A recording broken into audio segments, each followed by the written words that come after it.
Academy, the Vice President, of course the two past presidents, and say fellow academicians all in the house and the students. Very good afternoon. Is it possible for me to have the... Yes, sir. You see, this is a 3-in-1 function as was communicated to me by my teacher, Professor Devanathan. Yes. We have the felicitation of my teacher and Professor Devanathan. We also felicitate the awardees, the people who won the prizes, and the foundation lecture of Professor Santappa today. The way it is structured, the felicitations succeed the foundation lecture. Therefore, what I do is to limit my comments only to say I pray for the well-being of my teacher, Professor Devanathan, and he was my first B.Tech, 15th of July 1964. The second class was started by Professor Devanathan. Therefore, he remains my teacher all my life, and all of us who are assembled in this house know how valuable service he has been. And today I am president of what I am going to speak. He actually paved the path for the top. Therefore, the lecture today is the path paved by Professor Santappa. And Professor Santappa was the director who appointed me as a scientist in Central Leather Research Institute within 3 hours after I landed at the Madras airport.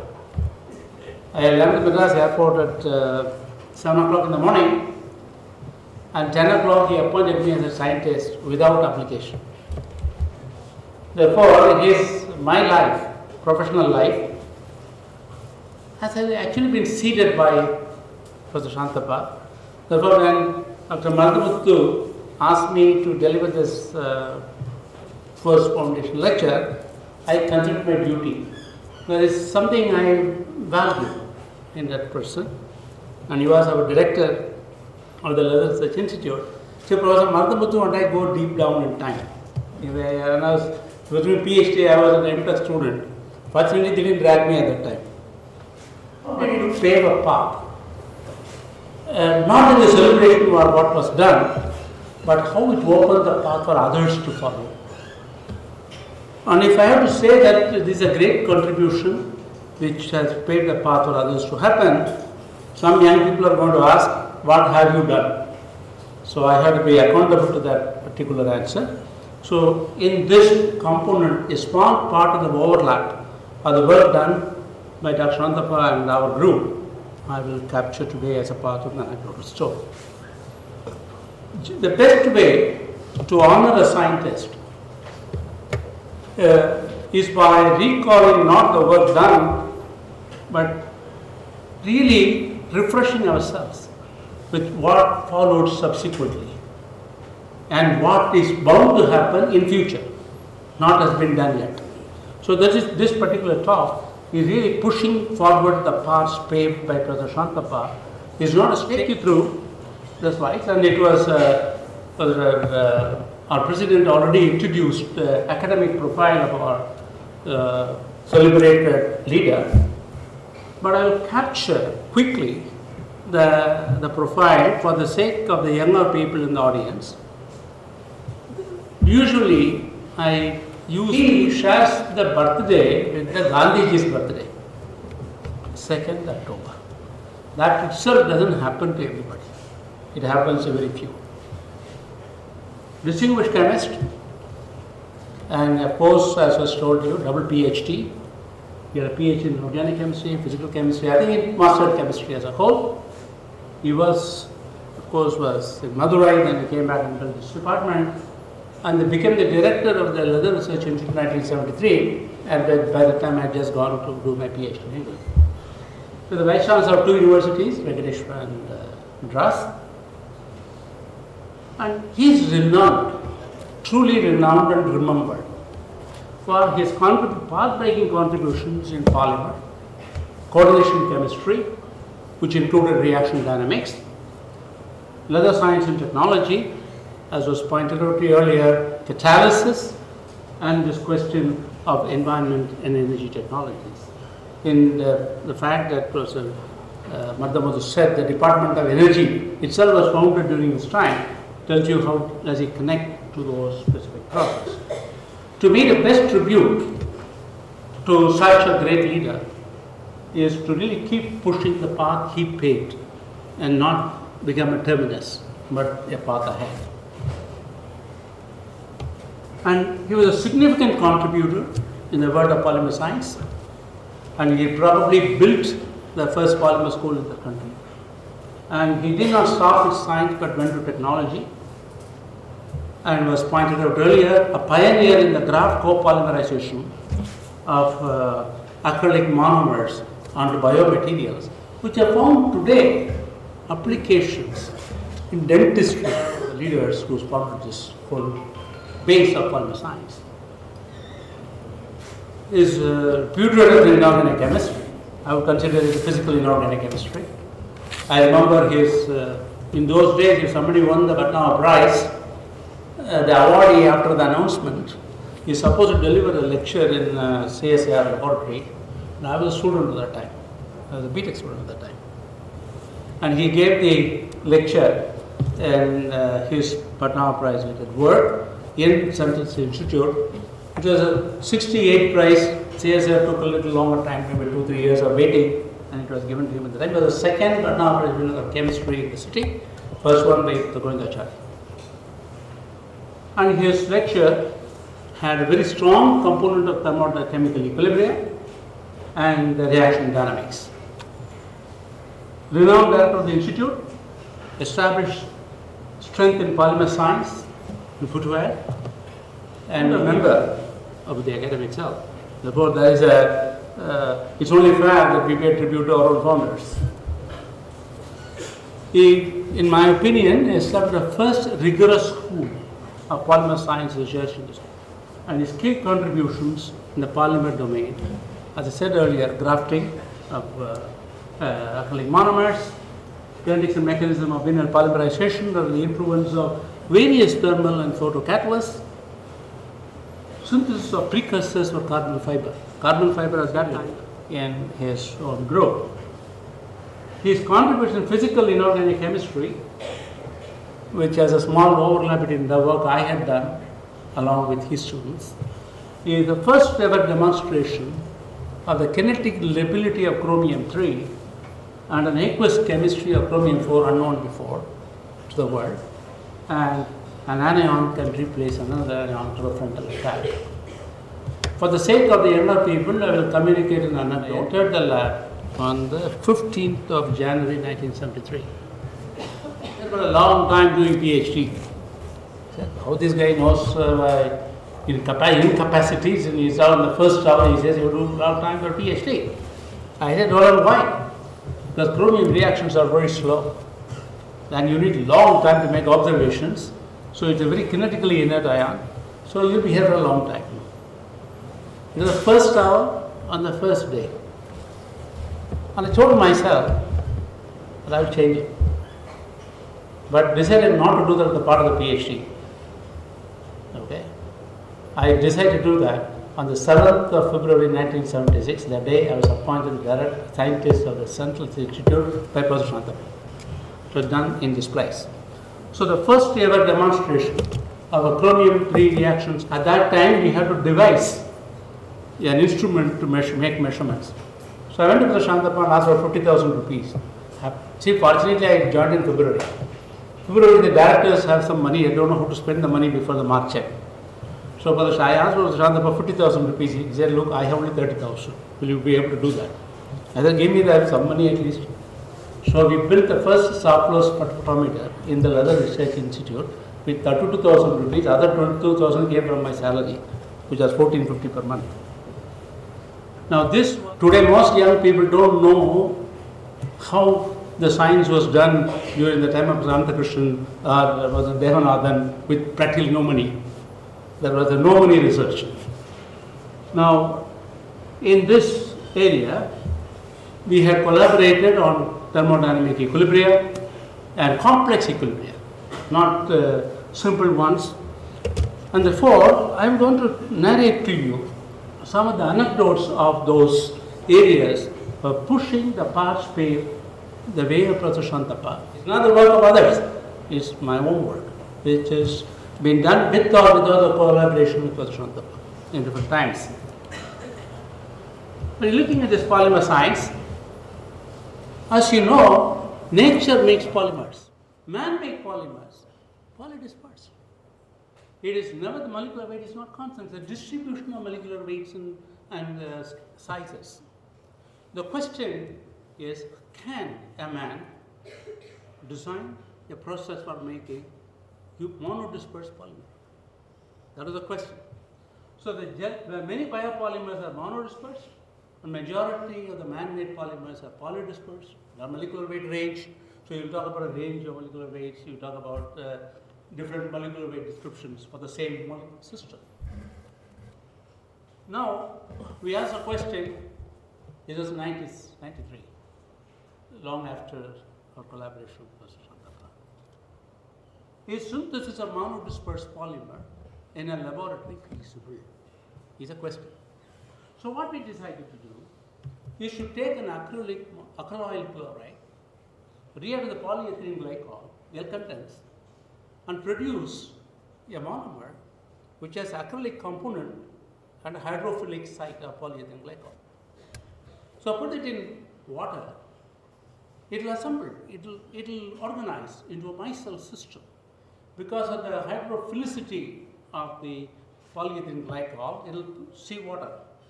And the water hitting acrylic will protrude inside. So what we did is to make a self-emulsified polymer, put it in water, it organizes itself. When the organization takes place, you talk about a molecular system where all the polymerizable groups are bedded inside and the hydrolysis is outside. And do a photopolymerization of the critical micellar component, which we did. And there's a magic number. If you do this, these molecules are organized with the number of 55 because of the three-dimensional organization process. It's called a magic number. And you do NMR guys will know where the magic number comes from. It turns out this magic number was organized, 55 molecules assembled, we photopolymerized, and you will get a living radical at the end. When they polymerize, radical will. And the radical quench itself and produce a 110, precisely 100 molecules in the molecular weight. And the monodispersed polymer was synthesized in the Central Institute in 1993. And this is a first example of a monodispersed polymer made in a laboratory. And there's a pushing the path of Professor Santappa and polymer science forward. Told you, this is a alkyl chloride, contains the polyethylene glycol, monodispersed polymer, 55 system organized, and this polymer has been extensively characterized. And even today, people are looking for methods of making monodispersed polymer. And that has happened as a result of the inspiration of Professor Santappa in the world of polymer science.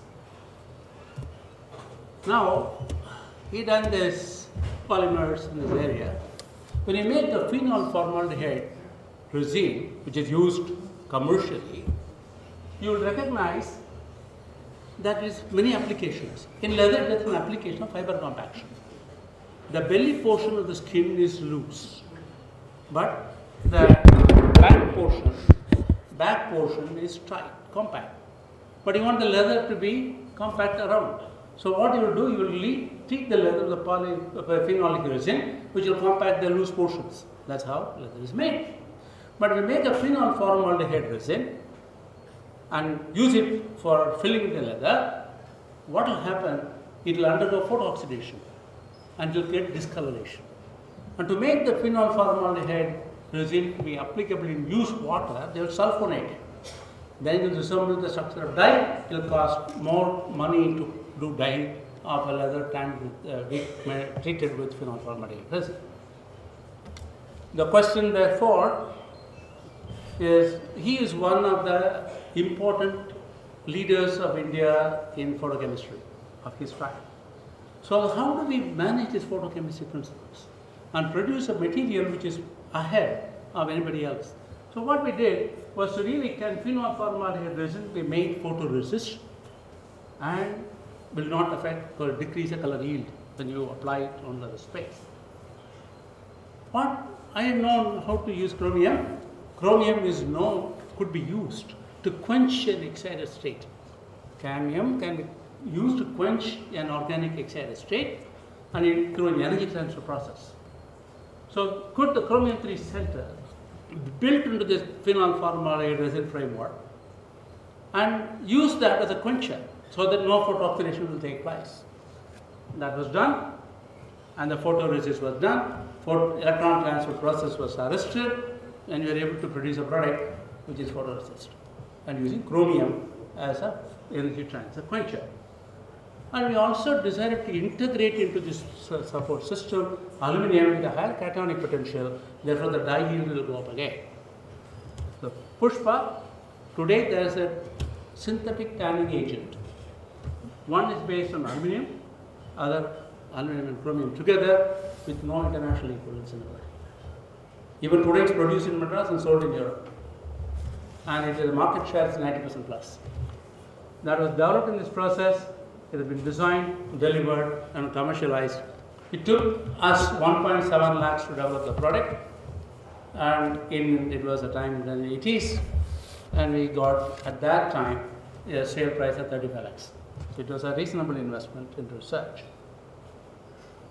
Now it is easy to make all those. This is the question that talked about.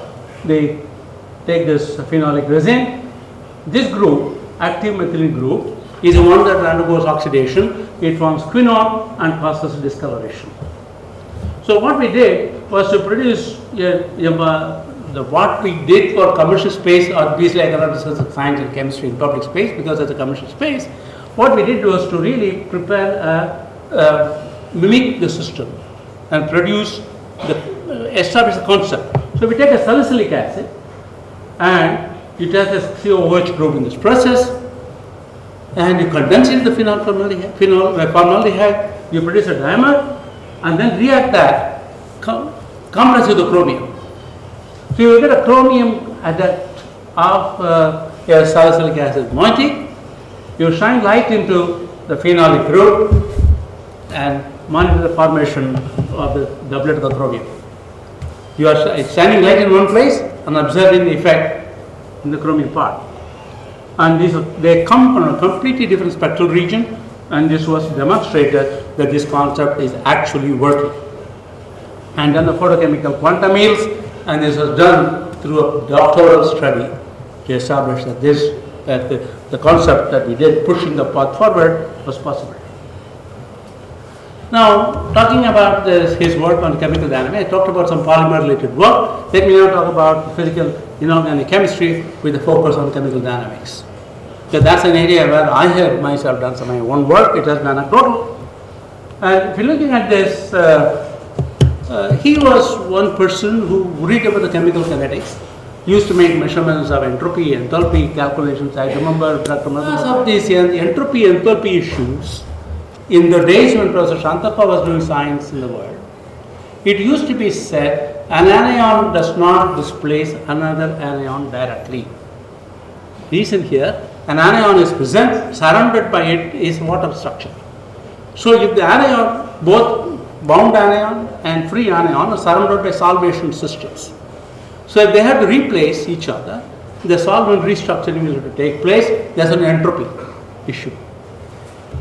What we did, this is a generic, if you those days, if you go back and look at physical organic, inorganic chemistry, there will be a statement, anion does not displace another anion directly in textbooks. We decided to challenge this system with one of the PhD students of Professor Santappa, working with us at that point of time. What we did was, if truly the entropy advantages could override the enthalpy advantages, we can set up a competition within the same molecule, wherein the replacement of one anion versus replacement of a stronger, thermodynamically stronger bond. So we did that, and we specially designed chromium complex where there's a chelating arm of an oxalate, which is an anion, can replace either a halide or an amine. You can replace a CR-N bond, which is thermodynamically stronger, or replace a halide, which is entropically preferred. Now, it so happened we were able to show that this replacement does take place without any intermediate, and anion can replace another anion. There's a relative competition between the thermodynamic advantage of the enthalpy and then the entropy. And we were able to show something called isokinetic temperature. At a particular temperature, the compensation takes place. And this was, again, at that time, change of the entire domain of inorganic chemistry, chemical dynamics, changing the first principles in textbooks. They were done in collaboration with Professor Santappa in this area.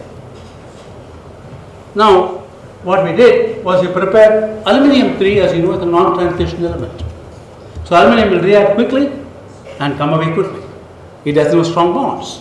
How do you make aluminium behave like a transition element when it is not a transition element?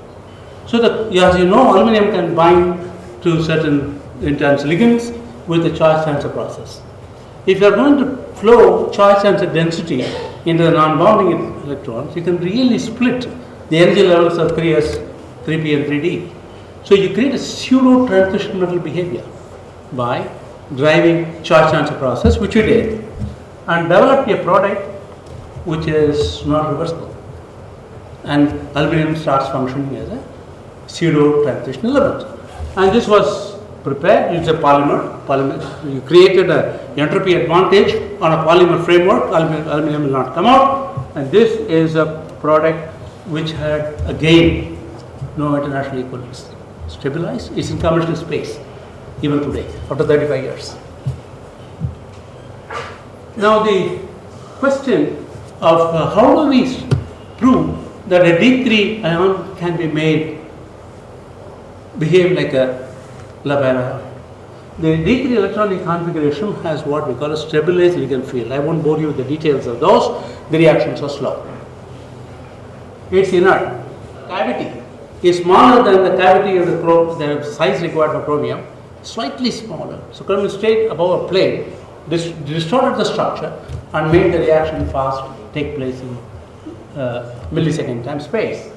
And this is really one of the turning points in the inorganic chemistry, chemical dynamics, published in 1979-82, full studies, and we developed new mechanisms for those processes. Professor Santappa is a major contributor in that area. Once we understood this, how do we apply them? Just enjoying knowledge is one kind. So if in those days, when we make leather, you chromium, and those of you men who are wearing leather shoes, you must understand, you have 4 grams of iron inside you in the form of blood, and 10 grams of chromium on your feet in the form of leather. That's the amount of chromium that you have.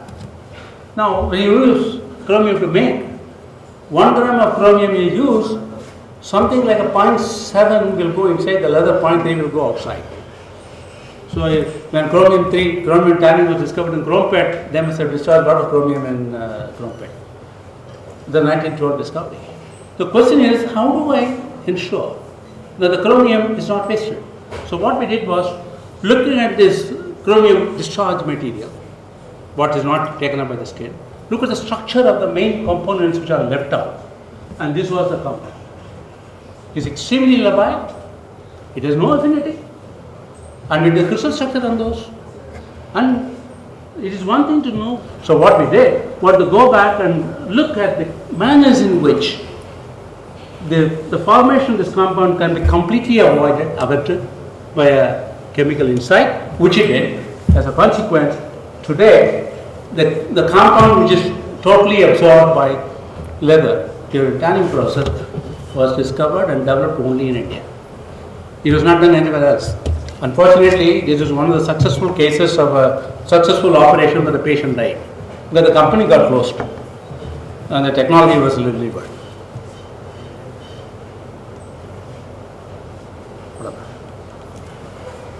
Anything else? He's moving. Can you move it for me? I think this follows. Okay, thank you. Can you move then? Trying to develop and delivered to chrome salt producers. And today, we are given 25 different methods to tanning industry in India to ensure the chromium is not any longer a headache to the society. Next slide. This is one side about unusual ability. But in the days when Professor Santappa and I were doing chemistry, we know chromium 3, we knew chromium 6. The chromium 4 and chromium 5 are like gods. You feel it, but you don't sense it. It turns out the chromium 4 has a high redox potential. Therefore, it will redox quickly, and the chromium 4 was not stabilized. It was not sealed. What was done? When the chromium 3 is octahedral, 6 coordinate, chromium 6 is 4 coordinate, tetrahedral, there must be a change of geometry. The chromium 4 around with such systems which will not lend themselves to restructuring from an octahedral to tetrahedral. Increase the energy barrier. And by this process, what you call a Frank-Thornton barrier, we stabilize the chromium 4 in aqueous system and really using the kinetic barrier. So at some point of time, about 40% of the chromium 4 latest chemistry papers were from CLRI, all published from here.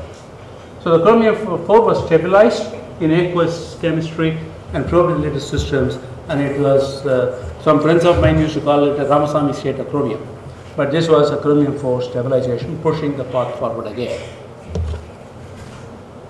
Thank you. Wonderful. You will keep these. So, the question is, you understand the redox pathway. It's not just understanding science, you also understand technology. The graph copolymerization was not to study how to make copolymer, but how to find applications for those processes. And let me now come back and tell you, this is something very important. When you make chromium ore from the ore, you take, unless 45%, or if you by weight, 45% of the chromium is in the extractable form, it's not economical. So if you take the chromium ore, extract the chromium, 80%, 85% of the chromium will come out by a process. But about 15% will stay back. In that 15%, the original chrome ore is innocuous, not found insoluble in water, it will do nothing to human beings.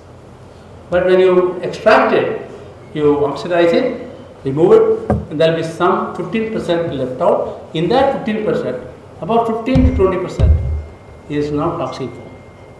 So this is called chromite ore processing residue. The chromite ore processing residue is a global problem.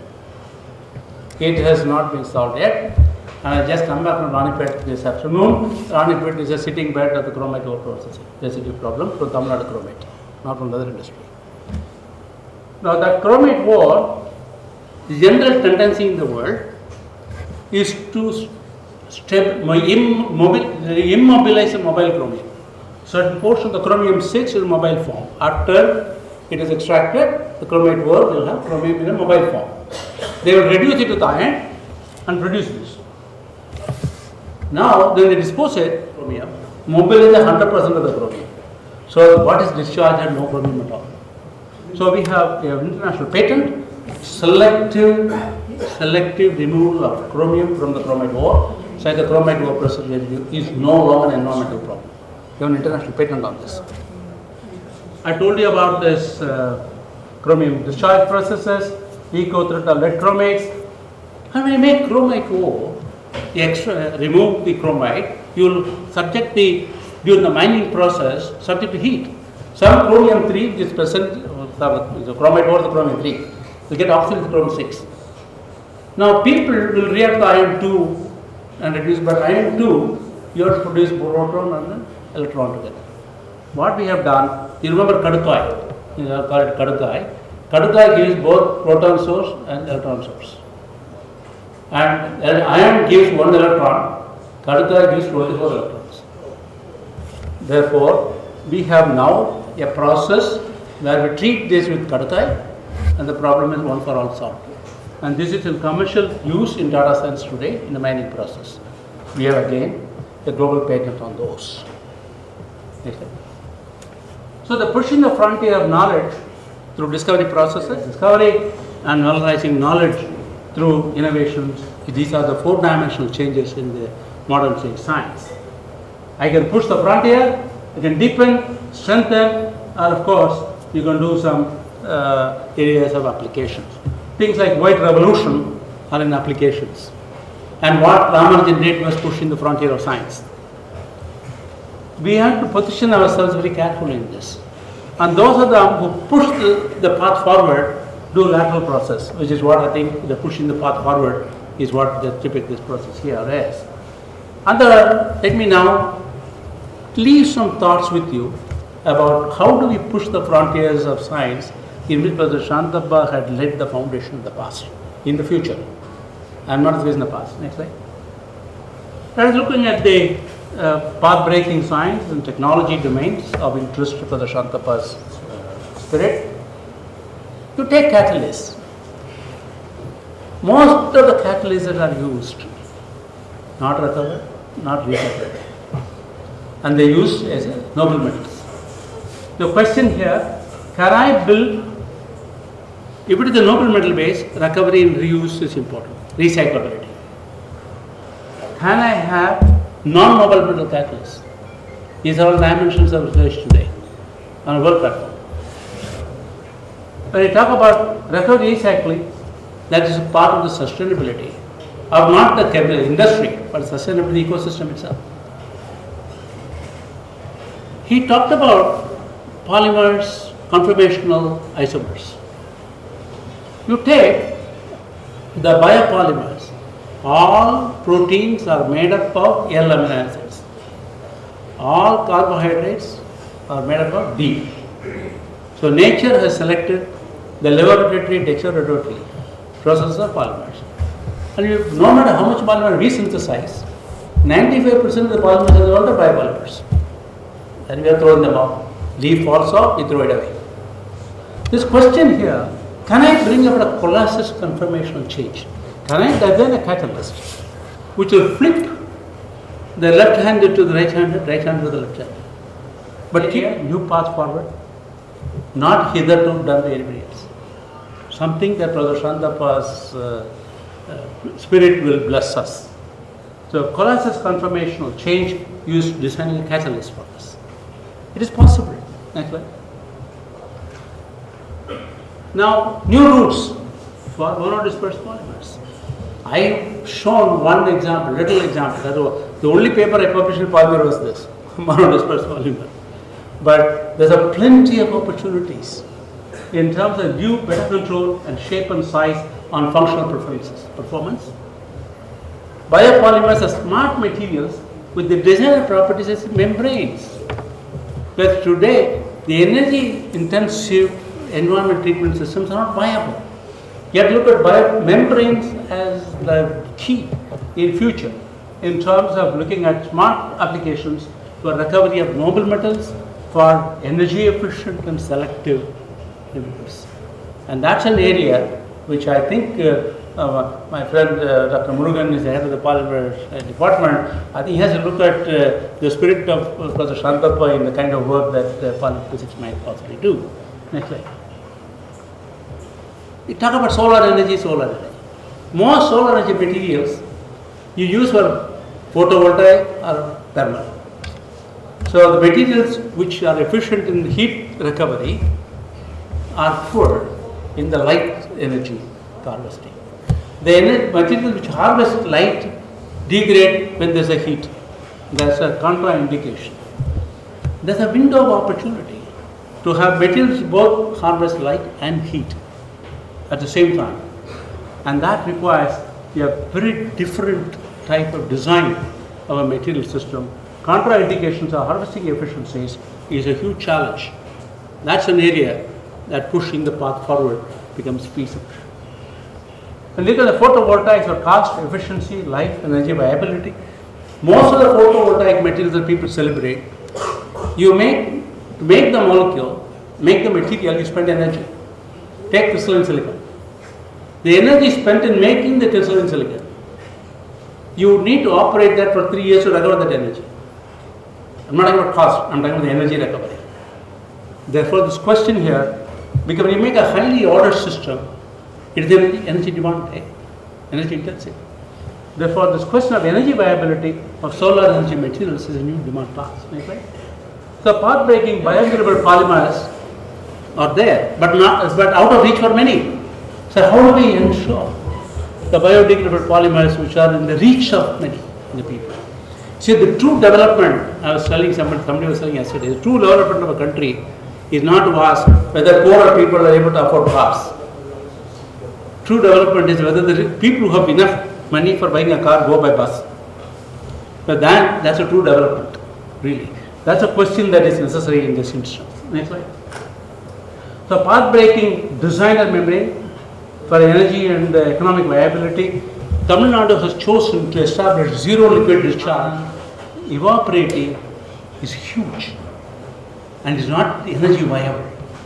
Therefore, how do we have membranes which will make the zero liquid discharge energy viable? It's possible.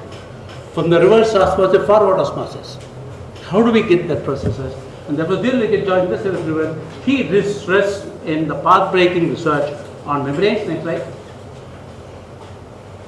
So, in Chennai, 1950s, set up first schools in India in polymer science. People like Professor Santappa did that. We had algology, we had catalysis. The catalysis research of India started nucleated from Chennai. Layla College, Yadanapalli started this. Then IIT Madras had a huge center of heterogeneous catalysis. So, India's research in catalysis took birth in this city. Structural biology, biophysics department, chemical engineering, and many other domains. The question is, do we have Professor Santappas now who open up the first initiatives of the country? Not the local environment city, but the whole country. And are we among the first? What happens in this country? And that's something that we need to ask and a thought to ponder. Next slide. So, how to reach a cutting edge research in Chennai is something that we need to ask. On polymer science, we discussed some aspects of the work of Dr. Santappa in that domain. And I also said an approach path by him which was shared with you in terms of mono-disperse polymer. And physical inorganic chemistry, some aspects of co-working with Dr. Santappa, whether be it from chemistry or other areas, anion displacing another anion. On ideas of new path breaking, I suggested some pipeline ideas. Good thing about my phase of life, I don't have to implement anything I suggested. So this idea is a very good position to be in. Throw the thoughts and challenge the younger people. If they ask you, what will you do that? You say, I'm too old now. So that's the reality. In the area of catalysis, in the area of polymer science, energy materials, and these are possible means of pushing the paths paved by Professor Santappa. I have not just given you an objective, but also suggest some possible means through which you can push this process. And I have to finish this Mridangam business, because it's another area, path paved by C.V. Raman himself. C.V. Raman, the first person who did the science of Mridangam. And he has shown that whereas other percussion instruments in the world will not show harmonic because of vibrating process, he published a paper in 1920 in Nature. And he said, interestingly, Mridangam is a musical instrument, all other drums in the world are noise producers. And what we have done now is to push that science and fusion of science and music here, and we have shown that many drums outside Mridangam show harmonic for their column acoustics, and they don't show harmonics for membrane acoustics. And what Mridangam does is to harmonize the membrane acoustics and the air column acoustics cleverly, and we have now brought a book in the monograph, or research monograph, how to make Mridangam better. Not science of Mridangam, but science for Mridangam. And we are now preparing a manual for the people who make Mridangam in Tamil. The workers who will make Mridangam and use the fruit of science, again pushing the path of somebody else. Forward is a concept. With that, next slide. With that, I would say, Raman gave us, let me say, a music perspective for science itself. And we propose to share, okay, we've done that already. Next slide. Next slide. So, you have lent your ears to a yearning of an old man who in his youthful days, when I was a student, experienced the vibrancy of the cutting edge research right in this environment. I grew up here. I said to AC College. And it was a phenomenal area to learn, get excited about science being done here. And it had no departments between institutions. Thank you. And I have to finish my last statement. Thank you for letting me place a request to the current day researchers in the house to innovate new paths and focus on pushing the frontier of knowledge and seek path breaking and not deepening of what others have done elsewhere. And that would perhaps satisfy the soul of Professor Santappa, who was my mentor. Thank you very much. An excellent talk as ever.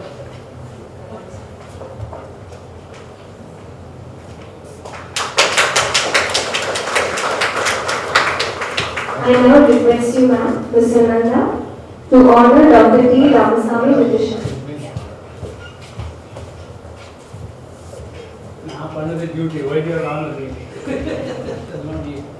I also request Dr. Madhumuthu to present a token of our appreciation to Dr. T. Ramasami.